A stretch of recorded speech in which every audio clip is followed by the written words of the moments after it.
Hello guys, ಎಲ್ರಿಗೂ ನಮಸ್ಕಾರ. So welcome back to new recipe blog. So ಇವತ್ತು ನಾನು ನಿಮ್ಗೆ ಹೇಳ್ಕೊಡ್ತಾ ಇದೀನಿ hotel style masala dosa. So ಮಾಮೂಲಿ ದೋಸೆ, ಸೆಟ್ ದೋಸೆ ಏನ್ ಬೇಕಾದ್ರೂ ಅನ್ಕೊಳ್ರಿ. ಸೊ ದೋಸೆ ಹಿಟ್ಟು ಮಾಡೋದು ಹೇಗೆ, ಮತ್ತೆ ದೋಸೆ ಹಿಟ್ಟು ಹಾಕುವ ವಿಧಾನ, ಸೊ ಮತ್ತೆ ಪಲ್ಯ, chutney, so hotel style. So ಇಷ್ಟು ಹೇಳ್ಕೊಡ್ತೀನಿ ಇವತ್ತು. ಸೊ ವಿಡಿಯೋನ ಸ್ಕಿಪ್ ಮಾಡ್ದಂಗೆ ಕೊನೆ ತನಕ ನೋಡಿ. ಸೊ ಚಾನಲ್ಗೆ ಹೊಸಬರಾಗಿದ್ರೆ ಸಬ್ಸ್ಕ್ರೈಬ್ ಆಗೋದನ್ನ ಮರಿಬೇಡಿ. ಸೊ ಬನ್ನಿ ತಡ ಮಾಡದಲ್ಲಿ ವಿಡಿಯೋನ ಸ್ಟಾರ್ಟ್ ಮಾಡೋಣ. ಸೊ ಫಸ್ಟಿಗೆ ಈ ದೋಸೆ ಹಿಟ್ಟಿಗೆ ಕಲ್ಸಕ್ ಬೇಕಾಗಿರೋ ಸಾಮಗ್ರಿಗಳನ್ನ ರುಬ್ಕೊಬೇಕು. ಸೊ ಅದಕ್ಕೆ ಒಂದ್ ದಿವಸ ಮುಂಚೆನೆ ಮಾಡ್ಕೊಬೇಕಾಗುತ್ತೆ. ಸೊ ಇದಕ್ಕೆ ಬೇಕಾಗಿರೋ ಸಾಮಗ್ರಿಗಳನ್ನ ನೋಡ್ಕೊಂಬಿಡೋಣ ಬನ್ನಿ. ಸೊ ಫಸ್ಟ್ 3 ಗ್ಲಾಸ್ ಅಕ್ಕಿ, ಆಮೇಲೆ 3/4 ಗ್ಲಾಸ್ ಉದ್ದಿನ ಬೇಳೆ. ಓಕೆನಾ? ಸೊ ಇಷ್ಟು ಹಾಕೊಂಡ್ಮೇಲೆ ಒಂದು 4 ಸ್ಪೂನು ಕಡಲೆಬೇಳೆ. ಸೊ 4 ಸ್ಪೂನ್ ಕಡಲೆಬೇಳೆ ಆದ್ಮೇಲೆ ಒಂದು ಅರ್ಧ ಸ್ಪೂನು ಮೆಂತೆ. ಸೊ ಇಷ್ಟು ಹಾಕೊಂಡು ಚೆನ್ನಾಗಿ ತೊಳ್ಕೊಬೇಕು. ಅಕ್ಕಿಯಲ್ಲಿ ಏನಾದ್ರು ಕೊಳೆ ಇದ್ರೆ, ಸೊ ಏನಾದ್ರು ವಿಷ ಕ್ರಿಮಿಗಳು ಆತರ ಏನಾದ್ರು ಇದ್ರೆ ಸೊ ಒಟ್ಟೋಗುತ್ತೆ. ಸೊ ನೋಡ್ಬೋದು ನಾವ್ ಯಾವ ರೀತಿ ತೊಳಿತಾ ಇದೀವಿ ಅಂತ. ಸೊ ಚೆನ್ನಾಗಿ ವಾಶ್ ಮಾಡ್ಕೊಬೇಕು. ಸೊ ವಾಶ್ ಆದ್ಮೇಲೆ ನೀರೆಲ್ಲ ತೆಗೆದ್ಬಿಟ್ಟು ಅದ್ ಮುಳುಗೋ ಅಷ್ಟು ನೀರ್ ಹಾಕಬೇಕು. 1-2-3 ಕೊಳಗ ನೀರ್ ಹಾಕಲ್ರಿ, ಸಾಕು, ಜಾಸ್ತಿ ಏನ್ ಬೇಡ. ಇದನ್ನ ನೆನೆಯಕ್ಕೆ ಒಂದು 6 ಗಂಟೆಗಳ ಕಾಲ ಬಿಟ್ಬಿಡ್ರಿ. ಸೊ 6 ಗಂಟೆ ಆದ್ಮೇಲೆ ರುಬ್ಕೊಳ್ರಿ. ಸೊ ಮನೆಯಲ್ಲೇ ಗ್ರೈಂಡರ್ ಇದ್ರೆ ಮನೆಯಲ್ಲೇ ಗ್ರೈಂಡರ್ ಹಾಕೊಂಡು ರುಬ್ಕೊಬಹುದು. ಇಲ್ಲಾಂದ್ರೆ ಮನೇಲಿ ಗ್ರೈಂಡರ್ ಇಲ್ಲ ಅಂದ್ರೆ ಪರವಾಗಿಲ್ಲ, ಆಚೆ ಎಲ್ಲಾನ ಹೋಗಿ ರುಬ್ಬಿಸ್ಕೊಂಡ್ ಬರ್ರಿ. ಸೊ ಈ ತರ ಗ್ರೈಂಡರ್ಗೆ ಹಾಕಬೇಕು. ಸೊ ಅದು ಒಂಥರ ನುಣ್ಣಗೆ ಆಗ್ಬೇಕು, ಈ ತರ ನೈಸಾಗಿ ಆಗ್ಬೇಕು. ಸೊ ಹಿಟ್ಟು ನೋಡ್ತಾ ಇದೀರಲ್ಲ, ಸೊ ರುಬ್ಕೊಂಡಿರೋದು ಈ ಹದಕ್ಕೆ ರುಬ್ಕೊಂಡ್ರೆ ಸಾಕು. ಸೊ ಇದನ್ನ ಮತ್ತೆ ನೈಟು ನೆನೆಯಾಗಿ ಬಿಟ್ಬಿಟ್ಟು ಸೊ ಬೆಳಗ್ಗೆಗೆ ಮಾಮೂಲಿ ಕಲಸ್ಕೊಂಡು ದೋಸೆ ಹಾಕೊಳ್ಳೋದು ಬಾಕಿ ಅಷ್ಟೇ. ಸೊ ನೋಡ್ಬೋದು ಬೆಳಗ್ಗೆ ಎದ್ದೋಳೋ ಅಷ್ಟೊತ್ತಿಗೆ ಎಷ್ಟು ಚೆನ್ನಾಗಿ ಉಬ್ಬು ಬಂದಿದೆ ಅಂತ. ಸೊ ಈ ತರ ಉಬ್ಬು ಬಂದಿದೆ ಅಂದ್ರೆ ನಮ್ ದೋಸೆ ಚೆನ್ನಾಗಾಗಿದೆ ಅಂತ. ಸೊ ದೋಸೆ ಹಿಟ್ಟು ಚೆನ್ನಾಗಾಗಿದೆ ಅಂತ. ಸೊ ದೋಸೆ ಅಲ್ಲ, ದೋಸೆ ಹಿಟ್ಟು. ಸೊ ಇಷ್ಟು ಕಲಸ್ಕೊಳ್ಳೋ ಬದಲು ಏನ್ ಮಾಡೋಣ ಗೊತ್ತಾ? ಸೊ ಒಂದ್ ಸ್ವಲ್ಪ ಸೈಡ್ಗೆ ತಿಕ್ಕೊಂಬಿಡೋಣ. ಯಾಕಂದ್ರೆ ಜಾಸ್ತಿ ಕಲ್ಸಿಕ್ಕೊಂಬಿಟ್ರೆ ಹುಳಿ ಬಂದ್ಬಿಡುತ್ತೆ, ಸೊ ವೇಸ್ಟ್ ಆಗುತ್ತೆ. ಸೊ ಅದಕ್ಕೆ ಕಟ್ಟಿದ್ ಸೈಡ್ಗೆ ಇಕ್ಕೊಂಬಿಟ್ಟು ಅದನ್ನ ಪಡ್ಡು ಅಂತಾರಲ್ಲ ಅದನ್ನ, ಇಲ್ಲ ಈರುಳ್ಳಿ ದೋಸೆ ಆತರ ಏನಾದ್ರು ಹಾಕೊಂಡ್ ತಿನ್ಬೋದು. ಸೊ ಈ ದೋಸೆ ಹಿಟ್ಟು ಕಲಿಸ್ಬೇಕಾದ್ರೆ ಏನೇನ್ ಹಾಕೊಬೇಕು ಅಂದ್ರೆ ಸೋಡಾ 1/4 ಟೀ ಸ್ಪೂನು, ಸಕ್ಕರೆ 1 ಸ್ಪೂನು. ಸೊ ಸಕ್ಕರೆ ಏನಕ್ಕೆ ಹಾಕ್ತಾರೆ ಅಂದ್ರೆ ಈ ಗೋಲ್ಡನ್ ಕಲರ್ ಬರುತ್ತಲ್ಲ, ಸೊ ಆ ಕಲರ್ ಬರೋದಕ್ಕೋಸ್ಕರ 1 ಸ್ಪೂನ್ ಸಕ್ಕರೆ ಹಾಕಂತಾರೆ. ಸೊ ಆಮೇಲೆ ಹದ ನೋಡ್ಕೊಂಡು ನೀವು ನೀರ್ನ ಮಿಕ್ಸ್ ಮಾಡ್ಕೊಳ್ರಿ. ಸೊ ಇಷ್ಟು ಲೈಟ್ ಆಗಿ ನೀರಾಗಿರ್ಬೇಕು. ಸೊ ತೀರಾ ನೀರಾಗಿದ್ರು ಪೇಪರ್ ದೋಸೆ ಆಗ್ಬಿಡುತ್ತೆ. ಸೊ ನಿಮ್ಗೆ ಗೊತ್ತಾಗೋಗುತ್ತೆ ಕಲಿಸ್ಬೇಕಾದ್ರೆ. ಸೊ ಇಷ್ಟ ಹದ ಇದ್ರೆ ಸಾಕು. ಇನ್ನ ಈ ಕೊಬ್ಬರಿ ಚಟ್ನಿ ಮಾಡೋದಕ್ಕೆ ಬೇಕಾಗಿರೋ ಪದಾರ್ಥಗಳನ್ನ ನೋಡ್ಕೊಳ್ಳೋಣ. ಸೊ ಕಡಲೆಪಪ್ಪು 1 ಕಪ್ಪು, ಹುಣಸೆ ಹಣ್ಣು 1 ಚೂರು, ಮೆಣಸಿನ್ಕಾಯಿ 4-5, ಶುಂಠಿ ಒಂದು ಅರ್ಧ ಇಂಚು, ಆಮೇಲೆ ಕೊತ್ತಂಬರಿ, ಕರಿಬೇವು, ಪುದೀನ. ಸೊ ಇಷ್ಟು ಸೊಪ್ಪು ಬೇಕು.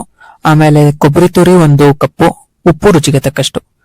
ಸೊ ಹೇಳಿದಾಗೆ ಫಸ್ಟ್ ಮೆಣಸಿನ್ಕಾಯಿ, ಕಡಲೆಪಪ್ಪು ಹಾಕೊಂಬಿಟ್ಟು, ಸೊ ಆಮೇಲೆ ಈ ಕೊಬ್ಬರಿ 1 ಕಪ್ ಹಾಕೊಂಡು, ಸೊ ಪುದೀನ ಎಷ್ಟು ಬೇಕು ಅಂದ್ರೆ 2-3 ಕಡ್ಡಿ ತಗೊಳ್ರಿ ಸಾಕು. ಆಮೇಲೆ ಕರಿಬೇವು ಅಷ್ಟೇ 2-3 ಕಡ್ಡಿ, ಕೊತ್ತಂಬರಿ 3 ಕಡ್ಡಿ. ಆಮೇಲೆ ರುಚಿಗೆ ತಕ್ಕಷ್ಟು ಉಪ್ಪು ಹಾಕೊಂಡು ನೈಸಾಗಿ ರುಬ್ಕೊಬೇಕು. ಸೊ ನಾವು ನೋಡಿದಿರಲ್ಲ, ಸೊ ತೀರಾ ನೈಸ್ ಬೇಡ, ತರಿ ಇದ್ರು ನಡೆಯುತ್ತೆ. ಸೊ ಆಮೇಲೆ ಇದಕ್ಕೆ ಲೈಟ್ ಆಗಿ ಒಗ್ಗರಣೆ ಹಾಕೊಂಬಿಡೋಣ ಬನ್ನಿ. ಸೊ ಈ ಒಗ್ಗರಣೆಗೆ ಏನೇನ್ ಹಾಕಿದೀವಿ ಅಂದ್ರೆ 2 ಟೇಬಲ್ ಸ್ಪೂನ್ ಎಣ್ಣೆ, ಸಾಸಿವೆ, ಕರಿಬೇವು, ಆಮೇಲೆ ಬ್ಯಾಡಗೆ ಮೆಣಸಿನ್ಕಾಯಿ. ಸೊ ಬ್ಯಾಡಗೆ ಅಥವಾ ಗುಂಟೂರು, ಸೊ ಯಾವ್ದಾದ್ರು ಹಾಕೊಳ್ರಿ. ಸೊ ಇಷ್ಟು ಹಾಕೊಂಡ್ರೆ ನಮ್ಮ ಕೊಬ್ಬರಿ ಚಟ್ನಿ ರೆಡಿ. ಸೊ ಆಮೇಲೆ ಈಗ ಆಲೂಗಡ್ಡೆ ಪಲ್ಯ ಮಾಡೋದನ್ನ ನೋಡೋಣ. ಸೊ ಆಲೂಗಡ್ಡೆ, ಆಮೇಲೆ ಈರುಳ್ಳಿ, ಕರಿಬೇವು, 1 ಮೆಣಸಿನ್ಕಾಯಿ, ಸಾಸಿವೆ, ಕಡಲೆಬೇಳೆ, ಉಪ್ಪು, ಕೊತ್ತಂಬರಿ. ಸೊ ಇಷ್ಟು ಸಾಮಗ್ರಿಗಳು ಬೇಕು ನಮ್ಮ ಆಲೂಗಡ್ಡೆ ಪಲ್ಯ ಮಾಡೋದಿಕ್ಕೆ. ಸೊ ಇನ್ಯಾಕ್ ತಡ, ಬನ್ನಿ ಆಲೂಗಡ್ಡೆ ಪಲ್ಯನು ಮಾಡ್ಬಿಡೋಣ. ಸೊ ಫಸ್ಟ್ ತಪ್ಪಲೆ ಇಟ್ಟು ತಪ್ಪಲೆ ಮೇಲೆ 2-3 ಟೇಬಲ್ ಸ್ಪೂನ್ ಹಾಕೊಂಡು ಎಣ್ಣೆನ, ಇನ್ನೇನು ಅಲ್ಲ. ಸೊ ಎಣ್ಣೆ ಹಾಕೊಂಡು ಅದನ್ನ ಕಾಯೋದಕ್ಕೆ ಬಿಟ್ಟು, ಸೊ ಎಣ್ಣೆ ಕಾಯ್ತಾ ಇದ್ದಾಗೆ ಒಂದು ಅರ್ಧ ಟೇಬಲ್ ಸ್ಪೂನು ಸಾಸಿವೆ ಹಾಕೊಂಡು ಅದು ಚಿಟ್ಪಿಟ ಅನ್ಲಿ. ಆಮೇಲೆ ಇನ್ನ ಯಾವ ಸಾಮಗ್ರಿಗಳು ಹಾಕ್ಬೇಕು ಅಂತ ಹೇಳ್ತೀನಿ. ಸೊ ಆಲೂಗಡ್ಡೆ ಎಷ್ಟು ತಗೊಂಡಿದೀವಿ ಕ್ವಾಂಟಿಟಿ ಅಂದ್ರೆ 1-2 ಆಲೂಗಡ್ಡೆನ ಸ್ಲೈಸ್ ಮಾಡಿ ಸೊ ನೀರಲ್ಲಿ ಚೆನ್ನಾಗಿ ಬೇಯಿಸ್ಕೊಬೇಕು. ಸೊ ಬೇಯಿಸ್ಕೊಂಡ್ಮೇಲೆ ಸಿಪ್ಪೆ ಸುಲ್ಕೊಂಡು ಸ್ಮ್ಯಾಶ್ ಮಾಡಿದೀವಿ. ಓಕೆನಾ? ಸೊ ಇದು ಒಗ್ಗರಣೆಗೆ ಇವಾಗ ಏನೇನ್ ಹಾಕೋದ್ವಿ ಅಂದ್ರೆ ಕಡಲೆಬೇಳೆ ಅರ್ಧ ಟೇಬಲ್ ಸ್ಪೂನು, ಆಮೇಲೆ ಮೆಣಸಿನ್ಕಾಯಿ. ಸೊ ಇಷ್ಟು ಹಾಕೊಂಡು ಒಂದ್ ಸ್ವಲ್ಪ ಕೈ ಆಡಿಸಿ, ನೆಕ್ಸ್ಟ್ ಇನ್ನ ಈರುಳ್ಳಿ, ಕರಿಬೇವು ಹಾಕೊಬೇಕು. ಸೊ ಈ ಒಗ್ಗರಣೆ ಹಾಕೊಬೇಕಾದ್ರೆ ಹುಷಾರು. ಸೊ ಎಣ್ಣೆ ಸಿಡಿಯೋದು ಗ್ಯಾರಂಟಿ. ಆದ್ರೆ ಎಣ್ಣೆ ಸಿಡಿಯುತ್ತೆ ಅನ್ಬಿಟ್ಟು ಅಡುಗೆ ಮಾಡ್ದಲ್ಲೇ ಇರಕ್ಕಾಗುತ್ತಾ? ಸೊ ಮಾಡ್ಲೇಬೇಕು. ಅದಕ್ಕೆ ಹುಷಾರಾಗಿ ನೋಡ್ಕೊಂಡು ಮಾಡ್ಕೊಳ್ಳಿ ಅಷ್ಟೇ. ಸೊ ನೋಡ್ತಾ ಇದೀರಾ, ಈಗ ಈರುಳ್ಳಿ ಹಾಕ್ತಾ ಇದೀವಿ. ಸೊ ಈರುಳ್ಳಿ, ಕರಿಬೇವು.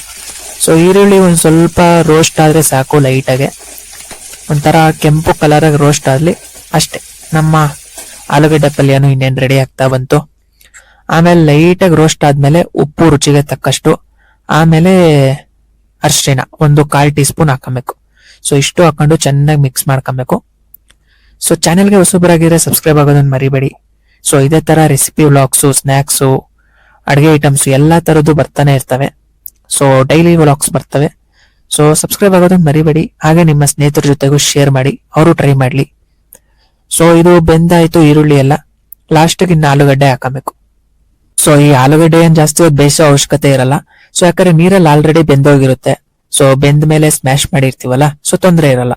ಸೊ ಇದು ಆಲೂಗಡ್ಡೆ ಹಾಕೊಂಡ್ಮೇಲೆ ಒಂದು 5 ನಿಮಿಷ ಚೆನ್ನಾಗಿ ಈ ತರ ಬೇಯಿಸ್ಕೊಂಡ್ರೆ ನಮ್ಮ ರುಚಿಕರವಾದ ಘಮಘಮವಾದ ಹೋಟೆಲ್ ಸ್ಟೈಲ್ ಆಲೂಗಡ್ಡೆ ಪಲ್ಯ ರೆಡಿ.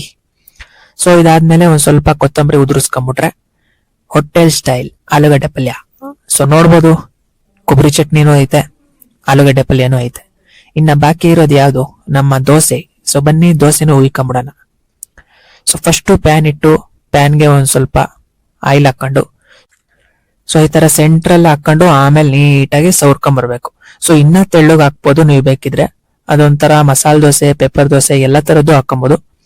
ಸೊ ಈ ತರ ನಾವೊಂದ್ ಸ್ವಲ್ಪ ದಪ್ಪ ಹಾಕ್ತಾ ಇದೀವಿ. ಸೊ ಅದು ನಿಮ್ ಮನೆಯಲ್ಲಿ ಯಾವ ತರ ತಿಂತಾರೋ ಅದ್ರ ಮೇಲೆ ಡಿಪೆಂಡ್. ಸೊ ದೋಸೆ ಹಾಕೋದು ಎಲ್ರಿಗೂ ಬಂದೇ ಬರುತ್ತೆ.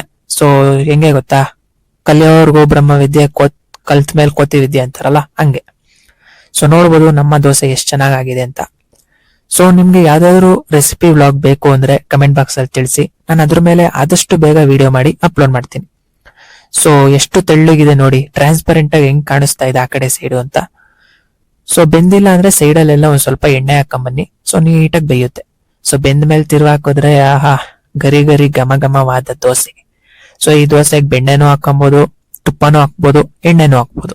ಸೊ ನಮ್ ದೋಸೆ ರೆಡಿ ಆಯ್ತು. ಬನ್ನಿ ಪ್ಲೇಟ್ಗೆ ಹಾಕೊಂಡ್ ತಿನ್ಬಿಡೋಣ. ಸೊ ಮಸಾಲೆ ದೋಸೆ ಆಹಾ ಹೆಂಗಿದೆ ಅಲ್ಲ. ಸೊ ಗೈಸ್ ನೋಡಿದ್ರಲ್ಲ, ಎಷ್ಟು ಸುಲಭವಾಗಿ ಮನೆಯಲ್ಲೇ ದೋಸೆ ಹಿಟ್ಟು ಹಾಕೊಂಡು ಸೊ ಪಲ್ಯ ಚಟ್ನಿ ಮಾಡ್ಕೊಂಡು ಆಹಾ ಅಂತ ತಿಂತಾ ಇರ್ಬೋದು. ಸೊ ವಿಡಿಯೋ ಇಷ್ಟ ಆಗಿದ್ರೆ ಸಬ್ಸ್ಕ್ರೈಬ್ ಆಗೋದನ್ನ ಮರಿಬೇಡಿ. ಸೊ ವಿಡಿಯೋ ಹೇಗೆ ಅನ್ನಿಸ್ತು ಅನ್ನೋದನ್ನು ಕಮೆಂಟ್ ಮಾಡಿ. ಸೊ ಮತ್ತೆ ನೆಕ್ಸ್ಟ್ ರೆಸಿಪಿ ವ್ಲಾಗ್ ಅಲ್ಲಿ ಭೇಟಿ ಆಗ್ತೀನಿ ಅಂತ ಹೇಳ್ತಾ ಧನ್ಯವಾದಗಳು.